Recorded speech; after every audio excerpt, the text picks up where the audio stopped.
High পাবন। আজ 22 April 2026। আজকে আরও একটু তাড়াতাড়ি উঠছি। হ্যাঁ, উঠে রানিংয়ে বেরিয়েছি।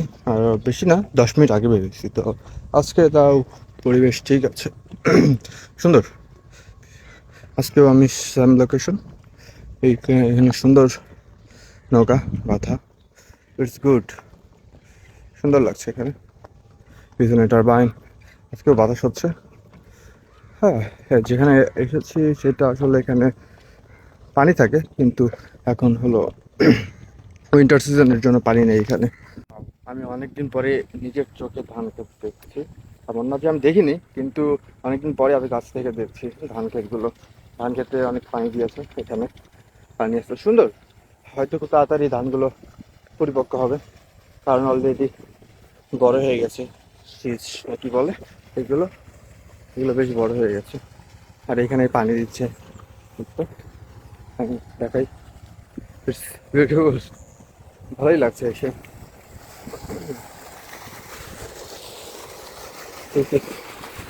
মনে হচ্ছে যদি সুযোগ থাকো এখান থেকে আমি নিচে নেমে ঠান্ডা পানিতে, এগুলো পানি অনেক ঠান্ডা হয়, ডিপ পানি। তো আমার মনে হচ্ছে এখানে যদি একটু নামতে পারতাম, ভালো ফিল হইতো। সুন্দর, এটা বেশ সুন্দর। পরে না গেলে হয়। ওয়াও, কত স্বচ্ছ পানি। পানিগুলো বেশ স্বচ্ছ এখানকার। হ্যাঁ, ইটস গুড। হ্যাঁ, সকালে আসার সার্থকতা এইটাই, যে কেউ থাকে না, কেউ এলোমেলো কিছু বলার নাই, সাথে সুন্দর পরিবেশ এনজয় করা যায়। এইটার থেকে আর ভালো কিছু হতে পারে না আমার চোখে। পানিগুলো ভীষণ স্বচ্ছ, যেন খাওয়া যাবে। জানি না এটা কতটুকু স্বচ্ছ, কিন্তু মনে হচ্ছে একটু খাই, তবু আমি ট্রাই করে দেখতে চাই। ঠিক আছে, সুন্দর। বেশ ভালো, ভালোই লাগছে। আহ, এটা বেশ সুন্দর। সবুজ ধান ক্ষেত, আশেপাশে কেউই নেই, আমি একা। আর এখানে পানি সেচ দেওয়া হচ্ছে। আর আকাশটাও অনেকটাই মেঘাচ্ছন্ন আকাশ। এটা বেশ সুন্দর। আমি ওই সাইডে আরো একটু দেখতে চাই, ওই সাইডে হয়তো ভুট্টা ক্ষেত দেওয়া আছে।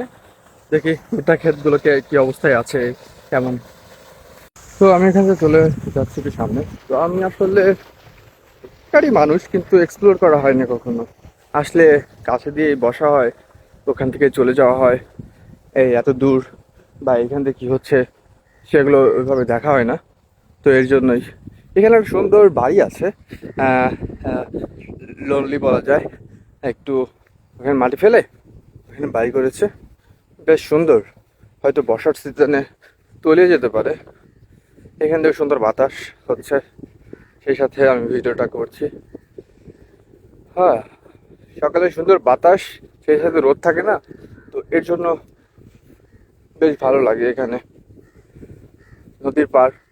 আমি ছাড়া এখানে কেউই নেই, একটা মানুষও নাই এখানে। কিছু পাখি এবং কাক উঠে বেড়াচ্ছে।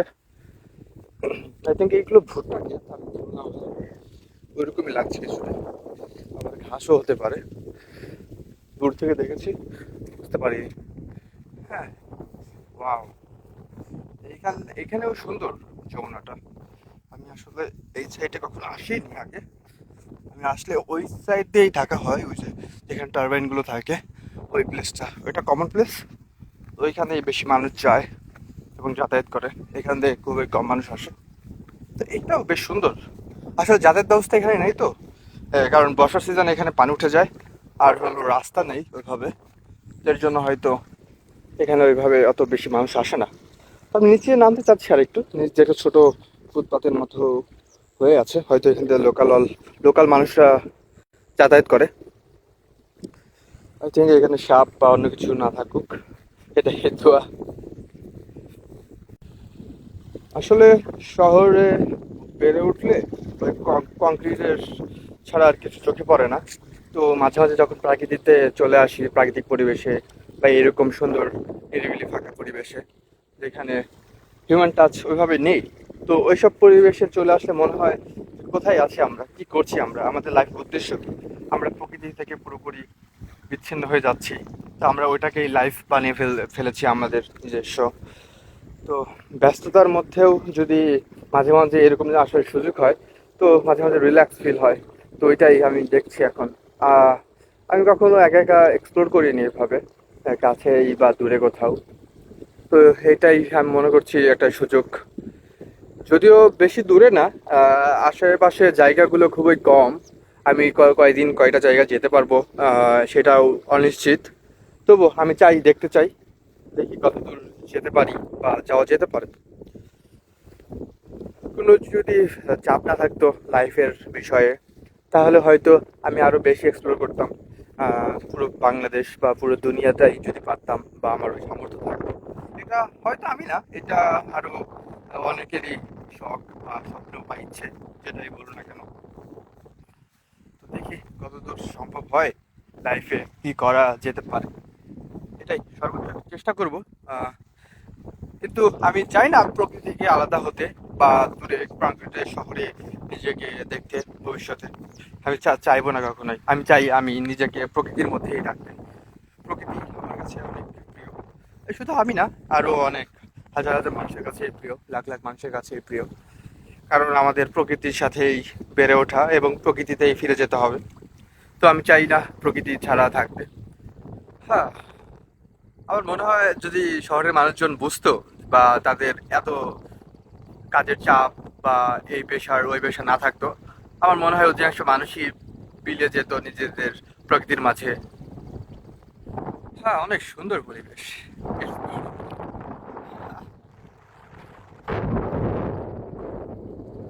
কত সুন্দর মেঠো পথ, সুন্দর বাতাস, আর কেউই নেই।